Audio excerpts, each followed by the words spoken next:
love you. You should let me love you forever, forever.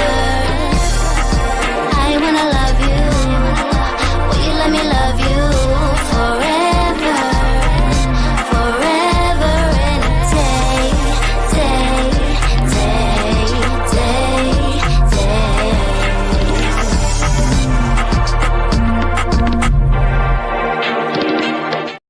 Happy Wednesday! Welcome to TMW Online. I'm Linda, that's Abby. We are covering all things 90 Day to Single Life, Season 5. We are on Episode 2. We're catching up.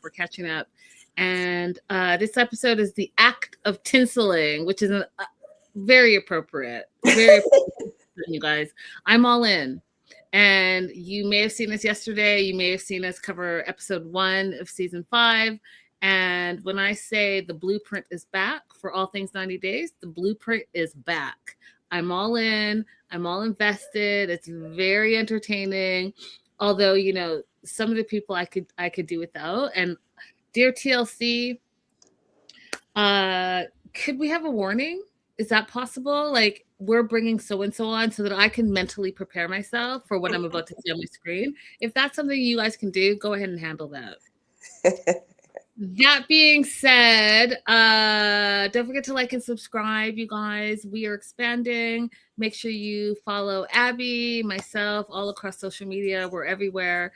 TMW Online has launched on Facebook and on Instagram, so we would appreciate a follow. And what were your overall thoughts, Abby, of this episode 2? Moving the pace right along. Like, we got so much information in the first one. I thought maybe they're going to drag it a little bit, but nope. We got a lot of information in this one too. Just a little bit shorter than the first one, which is fine. But yeah, we're chugging right along. All right, let's jump right into it. Pedro wants a relationship with Sophie. Like, he has decided in his mind that that's his woman. He wants her to be the forever woman, forever. But finds out that, you know, she slept with her ex-husband, well, soon to be ex-husband, Rob, just a few months ago. And he is floored by this because he wants to treat her like a princess. He wants to treat her like a queen, but it really is up to her to really like invest and be committed to this quote unquote relationship. Mm-hmm. But he wants to do whatever it takes to win her over. Now, I hear this a lot from a lot of my guy friends. I see it on social media and all this stuff. Abby, I do want to ask your opinion on this. Oftentimes, men want what they think they can't have or what someone else has. For example, you know, when you're single and it's like, oh, it's harder to meet people. Like, why is that? But then as soon as you start dating someone, an ex from the past comes through, so you meet someone else and then you're torn. It's that. Right. Mm-hmm. So Pedro was already all in, right? Because she visually is everything that he wants. Or so he thinks. And now that he's found out that, oh, she might, you know, be hooking up with her ex and all of that stuff, he wants her even more. Do you think that that's weird? Do you think that that's normal? What do you think? Well, Pedro told us all these physical things that he loved about Sophie, and he did not tell us anything about her personality that was attracting him. So we know that whatever it is that he wants is in like a collection sense and a property sense, not in a I want to get to know you, invest in you, learn more about your opinions and your feelings and your thoughts sense. So it does make sense if somebody else has this particular property that he wants, this particular toy he wants, that he would want it more. It makes sense in that way, but not in the way of a relationship or a person. Right. And you're being very analytical and reasonable. Unfortunately, a lot of people are not that way, right? And specifically men. Men are visual. They're gonna like, that's what I want. That like look at the society we're in right now. I'm not going to get into it, but I'm not surprised either. Here's something else that was really concerning to me for this episode 2. So Pedro comes up to Liz and he's like, hey, you know, like, is Sophie cool with me? Like, is it going to go the long haul? Does she like me? And Liz innocently, you guys, there was no malice in this.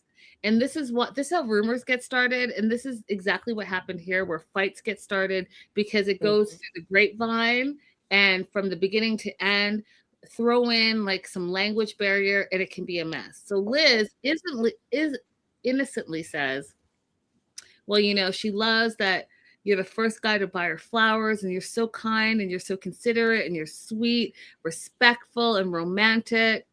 And he's like, well, should I get serious about her? And she's like, well, you know, yeah, but she's still healing. That's what she said. She's still healing, which is true. Mm-hmm. And one of the issues and that's all this woman said. Okay. That is all it said. It was a very short, less than 2-minute conversation. She didn't share any secrets that Sophie feels like she told her. She said the truth. She said she loves the fact that you've been romantic and respectful and flowers and all of the things, but she is still healing. And as any friend, I would think that they would do the same thing. I would do the same thing for you, Abby. Hey, you know what? My friend loves you. She thinks you're cool. She wants to kick it with you. She thinks you're amazing. You've done all these great things for her. But, you know, don't forget that she's still healing. She's literally just getting out of something. And also, she's not even fully divorced. There's nothing wrong with that. There's no, in my opinion, nowhere did she betray the girl code. I didn't think so either. I went back and watched it to make sure there was nothing that I missed. And, you know, unfortunately, I think that Pedro just misunderstood what she was saying. However, I do think the result should have been the same. I think the result is fine. They don't need to be together. They have mismatched alignment, but there was nothing that Liz said that was bad. Right. And I also think that Pedro, not only did he misunderstand, I think he took it a step further because his feelings were hurt when he found out that Sophie was still sleeping with Rob, right? So he added his hurt feelings and converted what he heard to what he wanted to say. Right. There are multiple things that Pedro misunderstood. But again, not just misunderstood, right? Took it too far, yeah. He took his feelings into account, and instead of communicating, because one of the things that is lacking in this Sophie Pedro budding relationship is communication. Communicate. They see the visual, they're attracted to each other, they're caught up in that like hot and heavy, but they're actually not communicating with each other, and they're not communicating their wants and their needs, their expectations, and what they see moving on in the future. And if you've been with our channel at any point in time, all of these conversations are conversations that we encourage you to have. You have to talk about money. You have to talk about finance. You have to talk about sex. You have to talk about children. You have to talk about religion, all of these things. And that's not happening with these two. They see each other. They have goo-goo eyes. They have a great time. And then they have problems. So I agree. When people continue to ask Liz, you know, does she want this? Again, Liz is like, well, she's at the beginning stages of her breakup of a relationship and she's still healing. And so Pedro in his mind is like, well, is she not ready for a relationship? Because in his mind, he thought that they were already in a relationship. And guys are very transactional like that, right? So he's thinking he's hung out with her before. They've had a great time. They've traveled together before. So he's dating her. He's not inviting her to the Dominican Republic as some like random, this is a second date. No, he thinks that's his woman. So that was the issue. Then we find out that Liz, because, you know, Liz is doing her own single thing as well. Via's number she got it the night before, and that's Pedro's friend, and they really hit it off. And so she's looking forward to seeing what that looks like. And we talked about it yesterday. That's vacay bay. And I'm so glad, Abby, that in Liz's mind, this is vacay bay. She wants to have a good time. She's never going to see him again, but she wants to have a good time. I am so proud that she's seeing it that way. Right. And I hope that's how she maintains it. Correct. So The same thing that I've continued to hear Sophie say over and over again, and even in her relationship with Rob, is that she's overwhelmed. She feels pressure. She needs Pedro in this situation to take things a bit slower. But Pedro really thinks that that's his woman, that they'd be great together, and that they should be together and just full steam ahead. How did you not have this conversation? And we talked about it a little bit yesterday, Abby, where how are you saying yes to a trip to the Dominican Republic? How are you saying yes to a $2,000 necklace? How are you saying yes to, me chauffeuring a van for you to get around the island? All these things. He's thinking he's doing this for you exclusively. He's not thinking that he's dating you and you're dating other people and he's dating other people. Am I wrong in that thought? What are your thoughts, Abby? No, I think the same thing. There are a lot of people who think it's okay to accept the benefits of a relationship just because, like, oh, the person hasn't said that they want to be exclusive. They haven't said that they're looking for anything in particular. But we're both adults, they're both adults.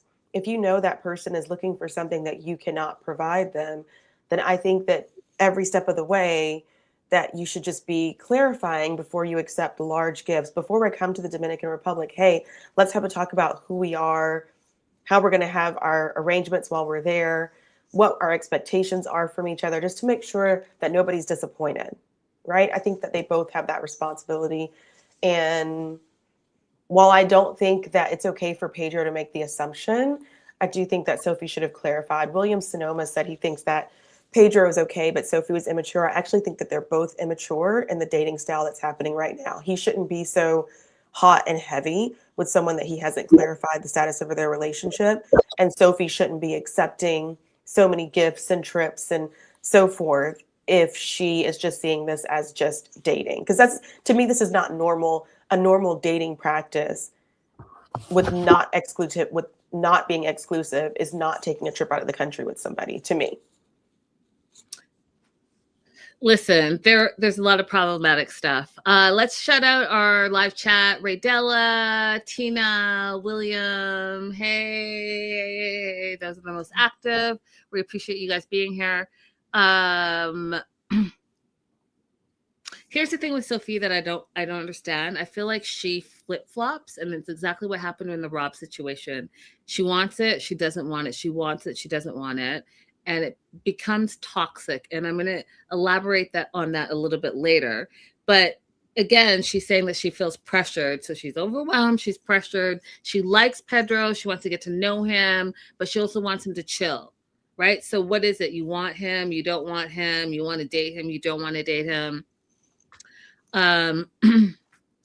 They meet up for the morning. They're going to have like breakfast or brunch or whatever together, just the two of them. And we talked about this yesterday. I do think in long distance relationship, you guys, it's really important to have time alone with the partner so that you can connect. You are on a limited time, and having your friends involved and family involved, and all, it can get very convoluted, and you don't have that one-on-one time where you really need to reconnect and make sure that this is something that you both want to move forward with.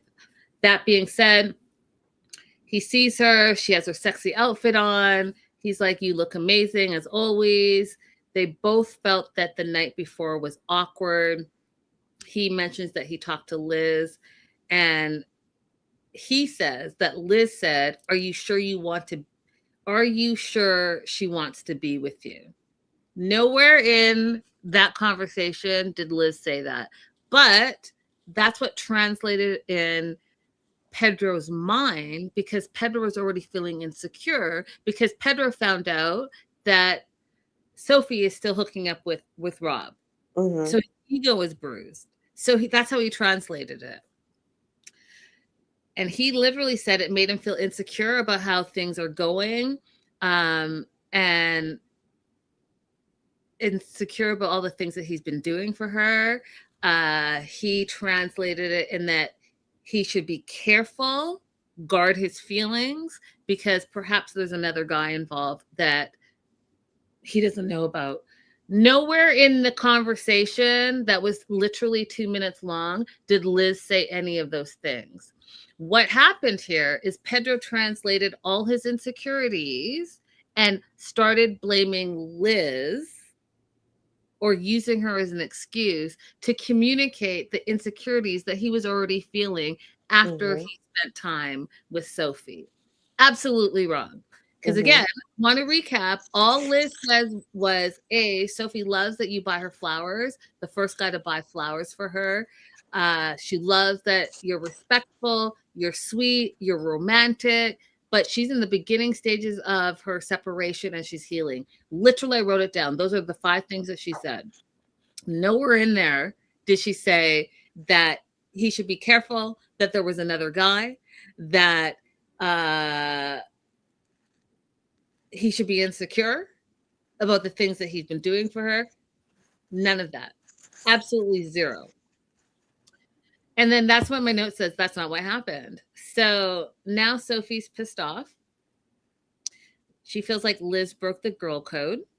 And that's not what happened. Because it's not. Right. And also, you two were both looking for reasons to have like drama, by the way, in my opinion, because you're not communicating. You're just looking at each other thinking, oh, I think you're hot. Oh, I think you're hot. And that's it. There's nothing deeper.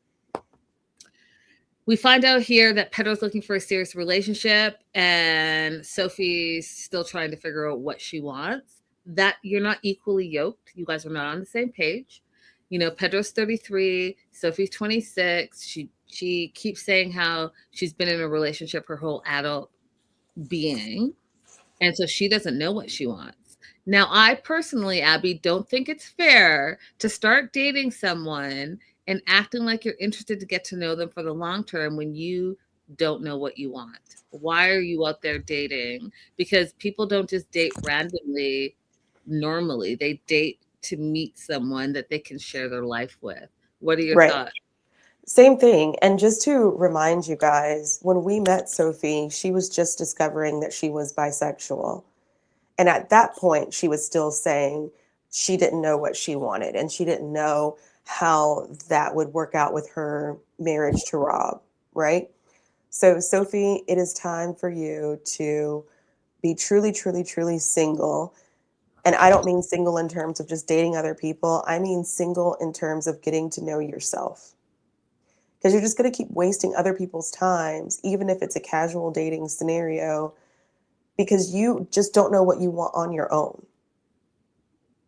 Just 100%. Take some time to get to know yourself, get settled into where you're going to live, at least for the next couple of years, to take yourself out on a couple of dates, travel by yourself, because you are just so confusing.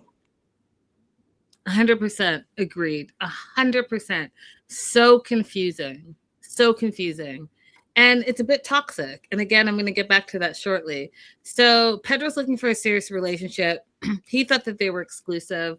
She goes on to say during this breakfast date that no, go ahead and date other people. If you meet someone and they're ready to settle down and have children and all of what you're looking for, don't wait on me to be ready. And then he's like, oh, so you want me to date? Are you going to date? And she's like, well, I'm single. So I'm allowed to do whatever I want.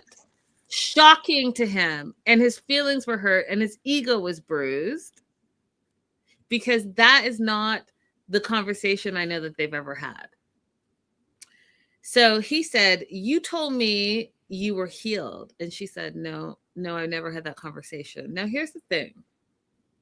I believe him, Abby.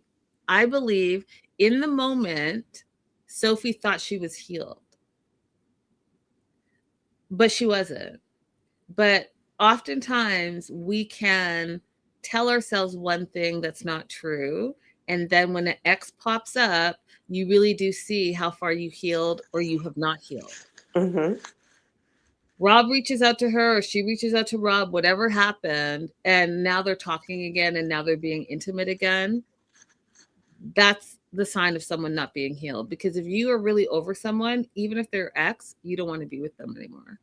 No, and you have no reason to be communicating with him. You guys have no children in common. You have no property that you need to deal with. Your divorce can proceed through your attorneys. You have no reason to be in communication. Right. And so here is the conundrum of it all. She thinks she's not giving him mixed signals. I'm promising you right now, as the third party watching, you're absolutely giving him mixed signals. And this is not the first time that I've seen it. Right. Unfortunately, I think coming to the DR for a family function is a mixed signal. coming to the DR for a family function, accepting a $2,000 necklace when you're trying to tell this man that you're free to do whatever you want and you're dating other people and you're not exclusive, accepting him, chartering a van for your whole entire trip for you and all of your friends, going on other trips with him and meeting up with him and telling the world that, oh, you didn't know the intricacies of his and Chantel's relationship. So you're not going to take time to figure out the backstory, but you already know that he is a relationship type of guy. Stop playing. That's mixed signals. Right. Sophie. You got to grow up. Pedro says, great. If you need time to heal, then go and heal. But why are you here in the DR with me? I'm not a doctor and I'm not a healer. And I was like, you know what? That is super valid. 100% valid. Mm-hmm. And what you need to do next time, Pedro, is before extending invitations like this and before buying large gifts, you need to say, would you like to be exclusive with me? I'd like to be exclusive with you. Or something else, like verbalize what your expectations are. Don't just expect that if somebody accepts certain things, then that's your status. You gotta, you know what? Men in general, yes, you like the aesthetics, but you almost have to use your words and communicate what you're looking for. Because no one is a mind reader and you don't know what that other person is looking for either. So if you don't communicate it, then how are you going to know? Right. How are you going to know? Do you want to add anything else before I move on to Kimberly? The only thing I have to add about Sophie and Pedro is once you sat at that table, Sophie, and he says, I'm looking for a relationship, and you know you're not ready for it, leave him alone. You don't need to reach out to him anymore. You don't need to explain yourself anymore. It's done. And okay, you have a misunderstanding of what exactly Liz said, but at this point, it doesn't matter because you guys are incongruent with each other. So just move on. Agreed. It's not fair to string people around, you guys. You're wasting your time and you're wasting their time. And you're also playing with people's emotions, and that never ends well. No. Bad karma. Bad karma. Kimberly, so I'm still in shock, y'all. Episode 1 was out the gate with the drama, the babies and the adoptions and the other babies and the other story. Oh, Lord. So Jamal's back at the house. He doesn't feel bad for his mom. Doesn't feel bad that Larry's coming and all of the things. And she has to confront Larry and tell Larry some more truths that she's been hiding because she hasn't been 100% honest with him. Jamal doesn't feel bad. He feels like it's her fault. And he's still holding a lot of animosity and resentment and trust issues towards his mom, who he's always been very close to. And just to recap, Larry is Kimberly's first child that she had at 21, and she put him up for adoption. Same mom, dad, as Jamal. And one of the things that Jamal is struggling with, you guys, is that it's not only that he learned just last year that he has an older brother, but he also has an older sister. So there are multiple siblings. And it's really hard for him to understand because he grew up thinking he was an only child. And so now he's wrestling with the fact that he has an older brother that he just met last year.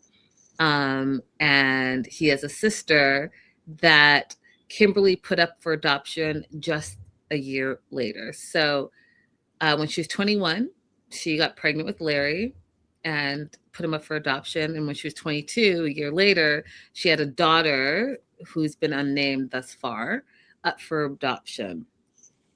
And Kimberly says in this episode that she doesn't regret what she did. So she doesn't regret putting up those kids for adoption because she feels like she wasn't ready. But she's not happy with it either. Now, this is like a whole conversation that we probably could have hours upon hours of discussion about. I think that the conversation of birth mothers and your choice is valid here. I do think for me, the part that is really interesting to me is we touched upon it a little bit yesterday, Abby, where we talked about like how open should you be about any skeletons in your closet before you go on a reality TV show. And as I was watching this episode, I was like, I think that the daughter doesn't want to have anything to do with this, and that's why she continues to be unnamed. Mm-hmm. And we just keep hearing that there was a daughter. There's no name, there's no location, there's no backstory. There's just another child. And that's fair, right? Privacy. And, if you didn't grow up with this person and you don't know anything about it, can you imagine being thrust into the limelight? And, 90 Day Fiancé fandom is not for the weak of heart. Mm-hmm. So I can respect that if that's the case. I don't know if that's the case, but the fact that they're so very general and not very specific like they normally are, my assumption is that she wanted nothing to do with this. What are your thoughts, Abby? That's exactly what I'm thinking, that perhaps she has some anger about being given away, because we talked about the fact that these are full blood siblings. And to find out that your mom decided to keep one of you, but give the others of you away when all of them are born into the exact same situation is probably a very hurtful thing that, everyone cannot be expected to be able to just get over. The other thing that I was thinking is she might have some judgment against her mother for having multiple children with the same deadbeat dad. This is not somebody that it's like you have kids with and they change. This is someone who you got pregnant by and they told you, I am not interested in having any children with you, being a family with you whatsoever. And then you repeated that same thing twice over. And so I guess my question too, one of my questions would be, I mean, that's your husband, I get it. But if you feel you're not ready to have children and bring children into the world and care for them, why are you guys not taking precautions when you're being intimate? So I get it, that's your husband. Maybe you don't want to use a condom, whatever, but there's just so many options for women. Right. I don't understand how you get to the point where you're like, oh, I'm pregnant again and I'm just going to do the same thing over. Like what was the mindset there, I guess is my question, right? Because we'd have to, because also with her being in the military, she had full access to medical care. One thing the military will do for women, because if you guys don't know, women in the military have very high percentages of SA compared to the general population. So one thing that they do is give you preventative care to prevent pregnancy. They're pretty free with that because they know what you're going to be into when you're in that environment. And that's including when you're in the United States and when you're on overseas tours. So I would love to have a non-blamey conversation with Kim where she can enlighten us into what she was going through for other people to be able to figure their way out of those situations that led her to have 3 pregnancies with someone who was actively telling her that they did not want to have children with her, did not want to be a father. 100%. And this is a teaching moment, right? Because there's going to be a ton of young females coming up in the military specifically. There are a ton of young women who do not have strong female leads in their life. So this is a really teachable moment, and learning from our mistakes and moving on is the most important. So, and that's why I asked the question, because I think that oftentimes as women, we're scared to have those conversations, but it's important to have those conversations because it will enlighten someone. And even if it's just one person that's one person that is like, you know what? I'm going through that and now I know. And that's what it's about. Mm. That being said, Jamal knew about his sister.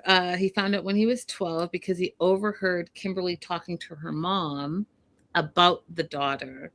And he is holding on to resentment because he feels like she had all these years that she could have told him the truth, but she was hiding the truth.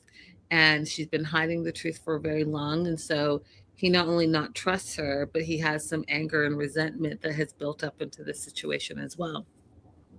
He also wants to be there. So what we find out is Larry and his family are going to come and visit both Kimberly and Jamal in San Diego to see, you know, how she grew up in her life and all of that. And Jamal wants to be there when Kimberly tells Larry about this third child, right? The daughter, because he doesn't believe that she's going to tell Larry the truth. Mm-hmm. And he literally says he wants to be there to make sure Kim tells the truth because he is feeling very protective of his older brother that he just met last year. And it's because that he does not trust Kimberly anymore. And I just felt like that is so sad, right? Mm-hmm. That Mhm. relationship, we've seen how close they are. They've been ride or die for everything. They're each other's biggest cheerleaders. And now to break that trust, I know he's hurting. And the anger and resentment is all coming from her because that was his person. Mm-hmm. Right. Mm-hmm. And there's time will heal some of the wounds, but discussion and building but trust, because you guys, breaking trust is hard, right? Mm-hmm. People just give it to you freely. And when you break it, it's really hard to gain that trust Mm-hmm. back. Mm-hmm. It sounds like she's already lied to Larry, because if you find your birth mom, I imagine one of the first questions you're going to ask is, do I have any other siblings? So in those conversations that they've had, she must have said no, because otherwise, why does it need to be something that she needs to bring up and tell him the truth about now? Right? That's So she must interesting. have already lied to him. And so now, because he found Jamal, or he thinks he found Jamal online, you know, and so he gets to speak to Kim. And one of the first questions, you know, what was the situation with my dad? Do you have his contact information? Do I have any other siblings? Do I have any nieces and nephews? Those are like basic questions that would have come up in the first 2 or 3 conversations. Right? But because mm-hmm. But he didn't know he was talking to her. He Right. thought he was Jamal, Right. right? But then at some point, so you guys didn't see the little behind the scenes takeout. Another reason why Jamal is mad at Kimberly is because Larry, the brother, initially contacted who he thought was Jamal, but it was really Kimberly pretending to be Jamal for a long time until she finally just couldn't make up any more excuses on them meeting in person. Then she finally told Larry, actually, it's me, your mom, you've been talking to me. And then she also told Jamal what she had been doing. And so at that point, when it's like, okay, now you know that I'm Kimberly, I'm your mom. Okay, do I have any other siblings? Mm-hmm. Right?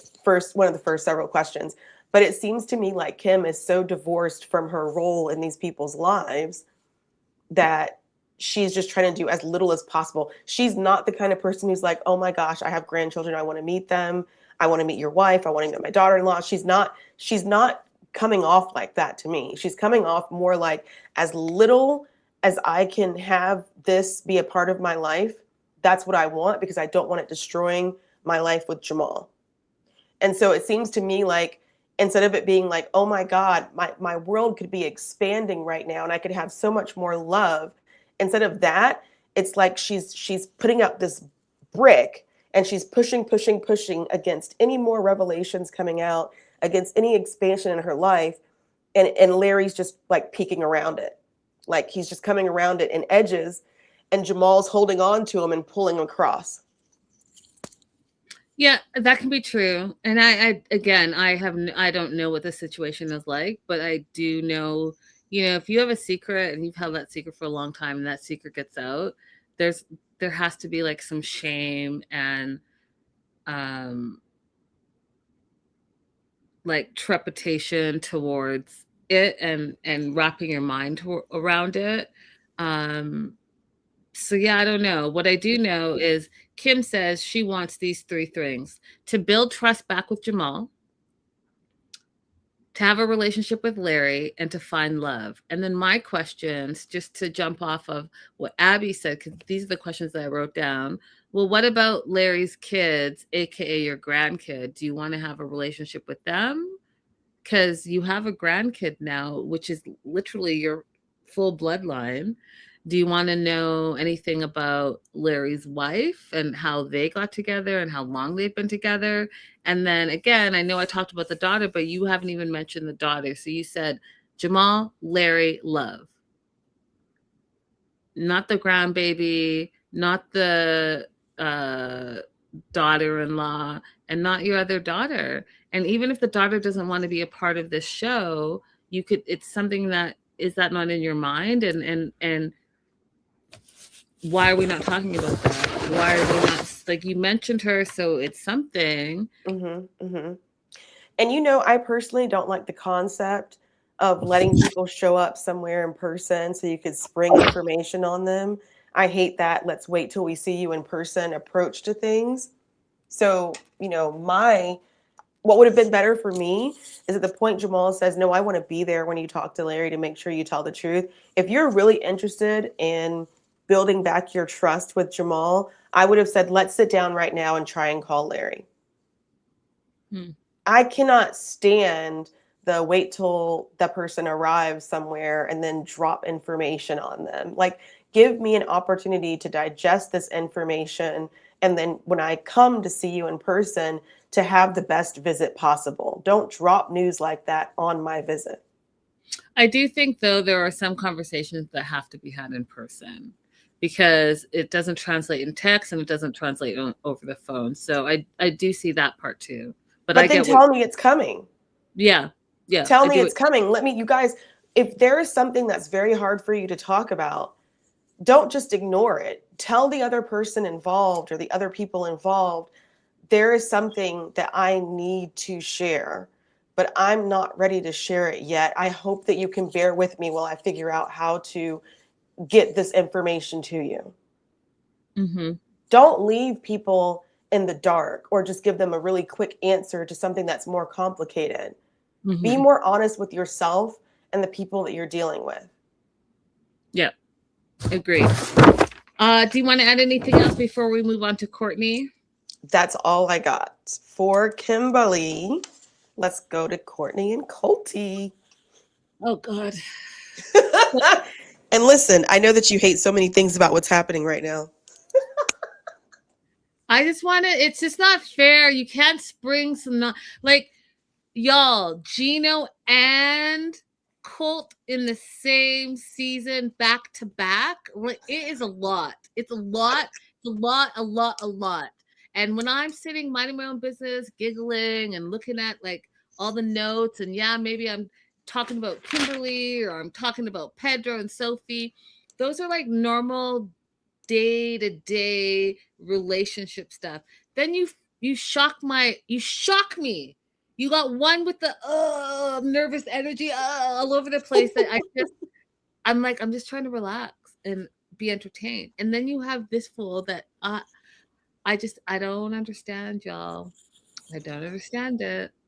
I don't. Okay. Whew. Here I go. Courtney, 34. She lives with her parents because she feels it's better than living with any other roommate. And I'm not mad at you, Courtney, because you know what? Roommates are terrible. Don't recommend. Highly terrible. Highly terrible. I have so many roommate stories. So glad that that's behind me. What I think is funny, and I think Courtney is a sweetheart. She really does come across as a sweetheart. And I've always been a fan since the first season, and I'm actually glad she's on The Single Life. I I used to like say, we need Courtney on the single life. So I'm glad she's on it. Not super happy that she ended up with Colt, but that is another conversation. I think it's funny that she loves living the retirement lifestyle with her family. Like she is chilling. I was like, does she have a job? She's like, yeah, I'm like doing like facials and we go golfing and living on the golf course, and my mama does my laundry and the food and the things. I just think it's hilarious. I used to tell my mom I was going to move back into the house and be a stay-at-home daughter. I love that. Stay-at-home daughter. What I love about Courtney too is she's very honest with herself and her situations, and I feel like she's very in tune with communicating and her wants and her needs. So she knows that her love life has been full of drama, and part of living at home is she's wanted to stay there until she got married. Unfortunately, it hasn't unraveled the way she thought it was going to unravel. Her heartbreak was Antonio, and we all know about Antonio. And she's dated a bunch of other guys, and it's all been a hot mess. And we've seen that play out on social media as well. And then there's Colt, who is 39. And just my note just says, ugh. Like when he came out, his vibe is just, you guys, ugh. You know what he is? You know what he is, Abby? Some kind of like parasite. He is the leader of the incel movement, but he doesn't realize he's that.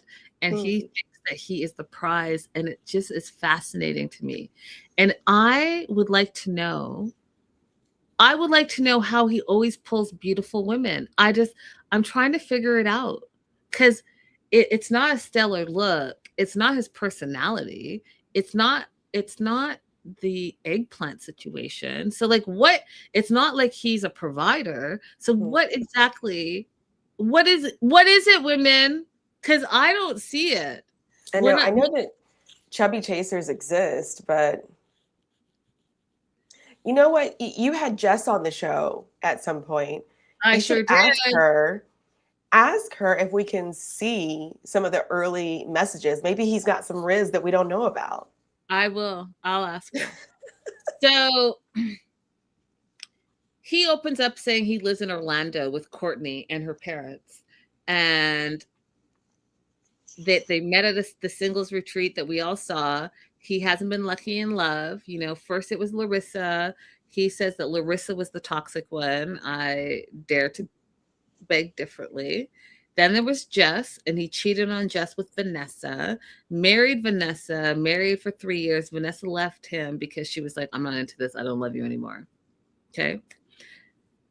Vanessa was his caregiver. Okay, because he broke his leg way back then when he was filming way back then, and she was his caregiver. So I want you to keep that in the back of your mind. Jess, he was in between living at home. His mom found love. His mom was moving to Canada. He had to figure out what he was doing. So he was, not stable. The only time he was slightly stable is when he was with Larissa because he had a job, but he was still living with his mama. So are you guys picking up what I'm putting down? Live with his mama, relationship 1. Live with his mama, relationship 2. Then went and lived with Vanessa, who was already established in her life. So he's never had to be responsible for anything. And now he's living with Courtney, and he literally said he had nowhere else to go. And he has a long road to recovery. So what did he do? He accepted her offer to be taken care of because he's only ever been taken care of his whole life. And he has nowhere to go because his mom's up in Canada and he can't go up there and live with her. So guess what? Yeah, I'm coming to use Courtney. He's absolutely using Courtney. And I don't understand why she's putting up with it. Courtney gets him ready to go out. She takes care of him. She's literally his full-time nurse. He pays no rent. He pays no bills. He doesn't even shave his own face. Okay? Ugh. Then I'm like, okay, maybe she just has a big heart. Because there's a lot of people that are like givers and caretakers and providers and all that, and women specifically, right? We like take cares, lovers. Ugh.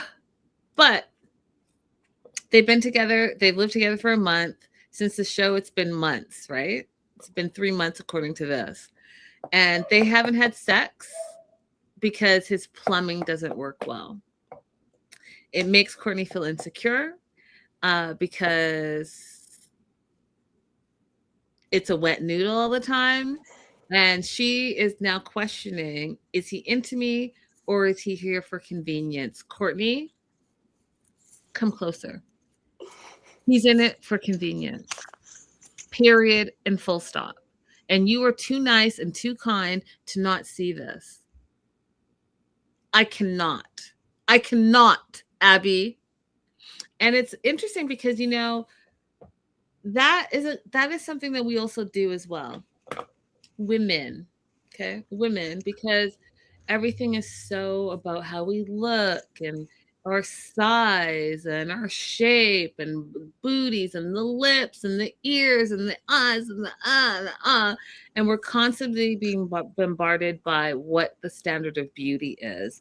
And then men, because they're so visual, that's what they see. So we all get caught up in this very lackluster surface level interactions.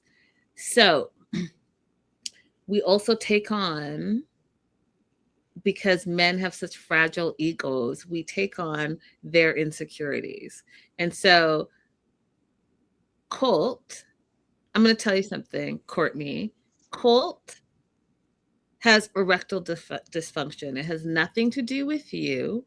And even though he's been able to, be with a lot of beautiful women, you're only hearing his take on his wild escapades and how manly he is. You're only hearing it from him. You didn't hear that from Larissa. You didn't hear that from Jess. And you definitely didn't hear that from Vanessa.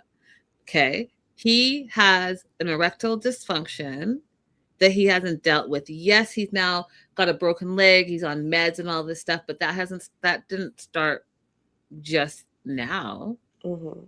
Second thing is, and I know Abby said like the chubby chases, all of that, whatever floats your boat is fine, but I promise you that that's part of it. His lack of activity is part of it. Absolutely. Okay. Third, his own insecurities that he does not confront, but instead he has bravado. That's part of it too, because when you're faking the funk, your mind can fake the funk, but your body's not going to fake the funk. So I say all that to say that women, we have to stop making it about us and us being insecure because, oh, maybe they're not attracted to us, or maybe they're this, or maybe they're that. Listen, Courtney, you are way out of this man's league and he knows it. So it's not about you. Mm-hmm. So he's living at Courtney's parents' house, doesn't pay bills, doesn't pay rent. Courtney is not only not getting any and having to be his full-time caregiver, but she also has trust issues. She has trust issues with men in general because she feels like they lie and cheat, which they do. They do.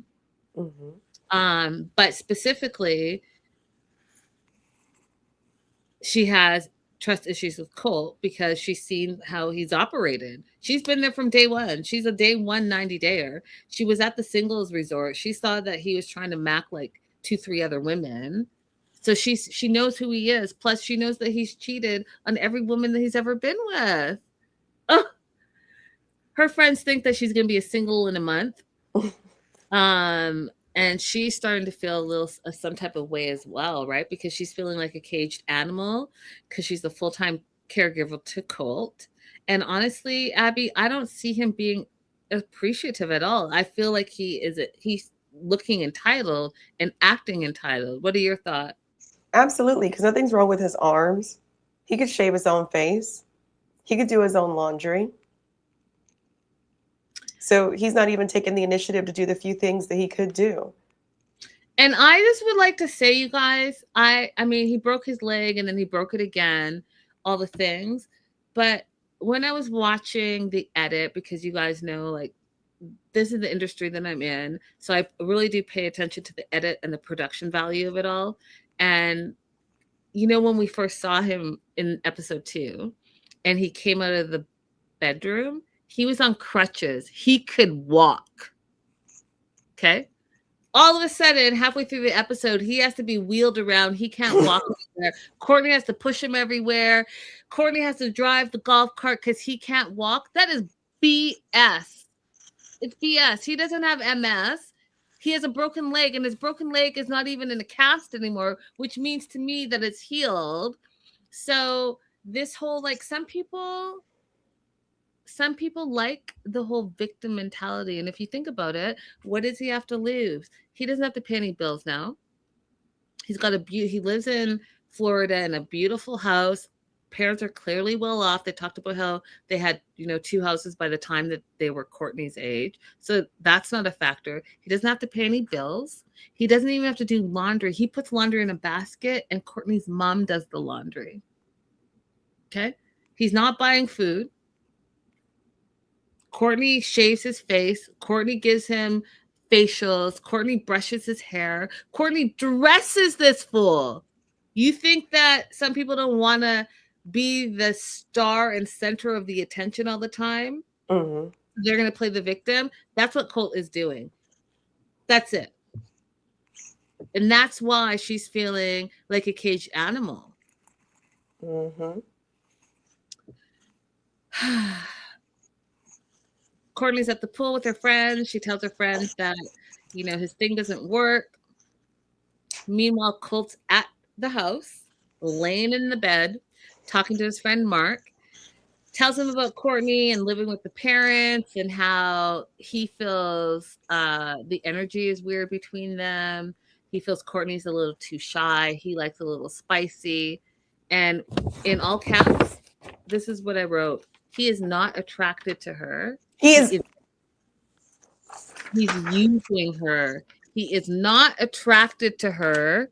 He is using her. Mm-hmm. She's his nurse and his sugar mama. That's it. That's it. Then, okay. He's like Courtney. This is his analogy. Courtney is like Little House on the Prairie. It's a good show, but you get bored with it. And this is where I actually felt offended because you know that you don't care about this girl. You're not attracted to her and you're bored with her, but you then tell her how much you love her, how you want to be with her. And then not only that, because you're lying. So you're lying either to yourself or to her, whatever the case may be, you're lying. Not only that, but you're still a cheater. You're emotionally cheating right now. And I know that if that girl, Diana, was in front of your face, you would physically cheat. Mm-hmm. So now you're talking to a girl in Brazil that you met just before you went on the single resort. And you were going to go and see her before you fell on your ass at the retreat. And so now you're staying with Courtney. So she's your plan B. Your plan A was Diana, and not only was she your plan A, you continue to talk to her because you're attracted to her and you want to be with her, but you're using Courtney in order to heal to get there. That is a disgusting individual. Disgusting, diabolical user. All caps. He is the red flag. No. I want to say so many things about Colt, but I'm not going to do it. I'm just going to say just no. Absolutely not. He needs to self-reflect. He needs to stop being a terrible individual. The fact that you can't go to your mama says a lot about, because everyone's mama, even if you are a disgusting criminal, your mama's still loving you. Your mama said no. You can't come up here with your broken ass leg and live with us. No. She said no. So you have nowhere to go.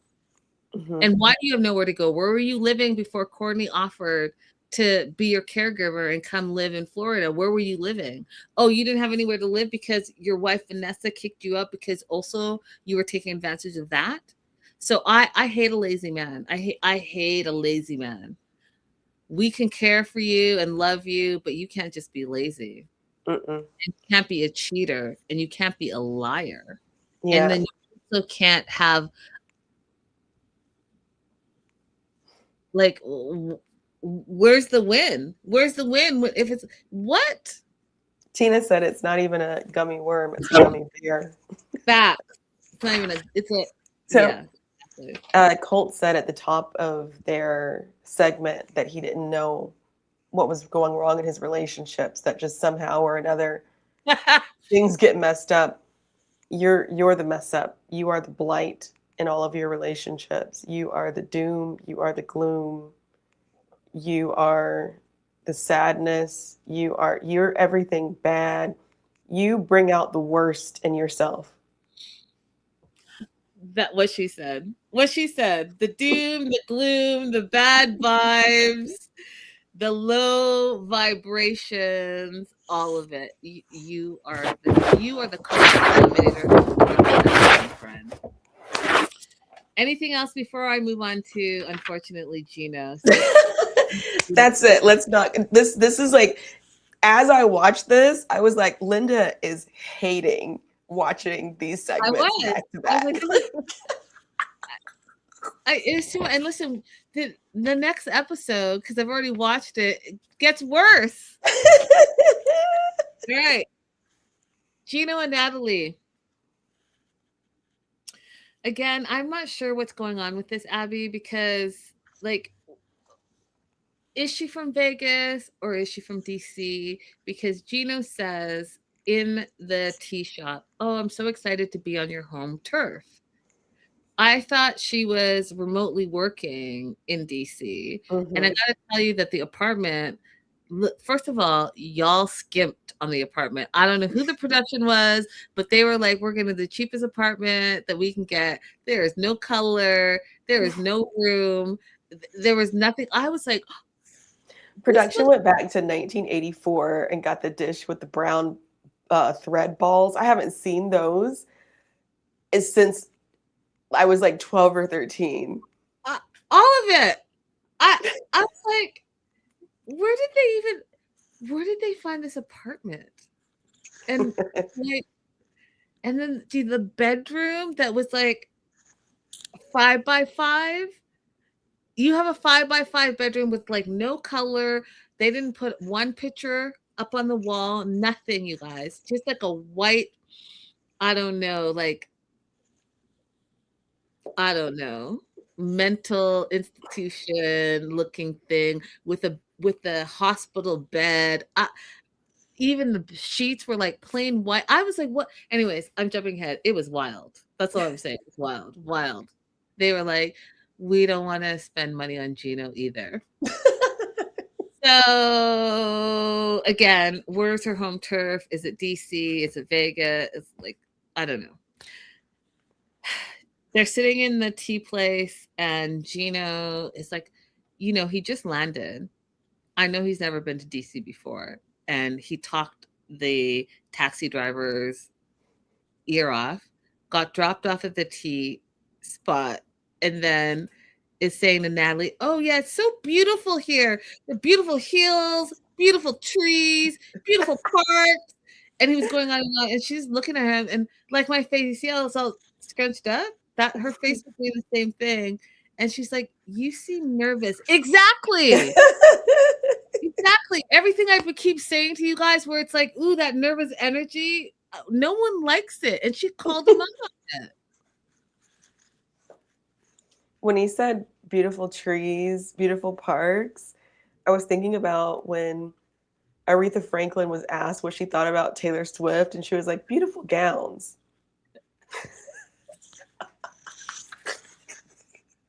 Beautiful gowns. Yes, beautiful gowns. Natalie hasn't seen Gino in a year. And she is trying to just figure out what his situation is. Like, what's going on with you? Are you single? Are you separated? Did you get a divorce? Because last year you were less than honest with me. You lied to me about Jasmine. You put me in a situation that was not only dangerous to my mental health, but to my physical health as well. I got attacked by your wife. You did not stand up for me, and you lied about it. And to have your family member say, hey, you just went to eat with Jasmine just yesterday. Are you guys trying to work it out? And for him to answer, well, kinda, was wild to me, Abby. I was like, again, you women, I don't understand it. I don't understand the Colts and the Genos. What is the prize? Please explain it to me. Please explain it to me. Because I know that there are some people that would rather be and say that they're in a relationship than to say that they're single. But like, I'm trying to understand, what is the benefit of being in a relationship with a Colt archetype or a Gino archetype? Please. And that's a true question. I just want to know.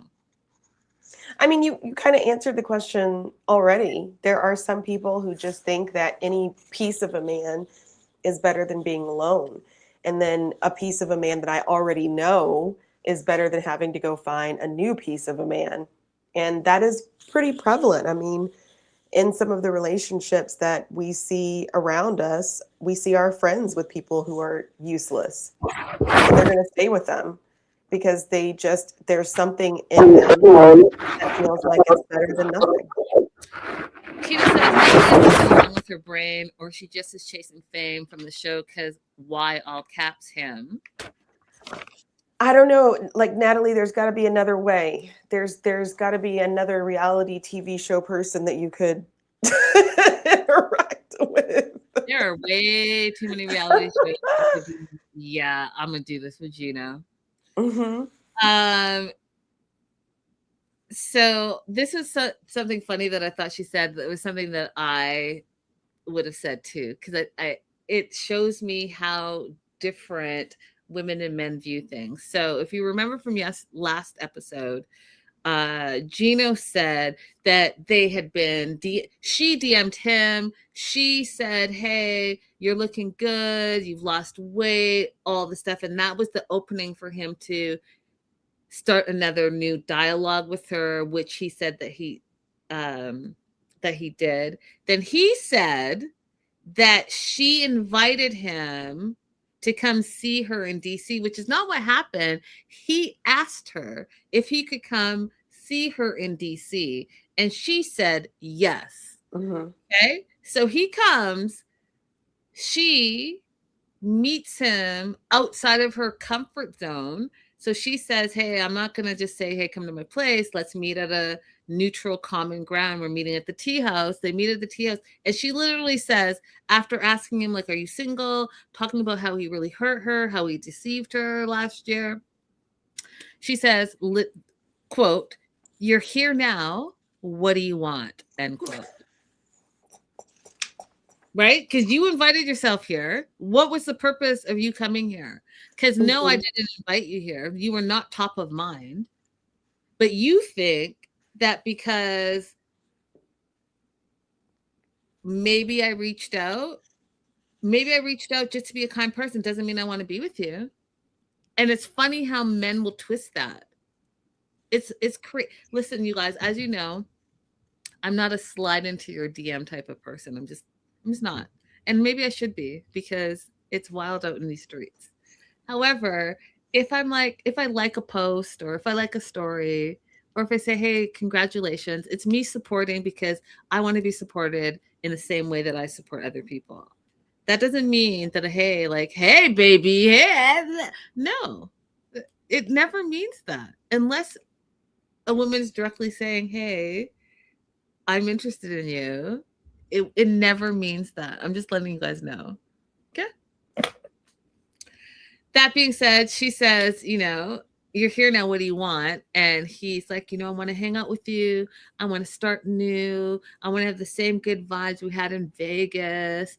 And she's like, okay, I believe in forgiveness and second chances. So we'll see. But she's not committing to anything. She's not saying she wants to date him. She's not saying she wants to be with him. And she literally says, I don't trust Gino, which is a common thread with Gino and Colty. Mm-hmm. Do you want to add anything to that? Nope, that's about it. Until the next episode. That was episode 2, you guys. Let us know what you thought. If you're watching the replay, definitely let us know what you thought. And I think my question of the day to all of you guys is going to be this.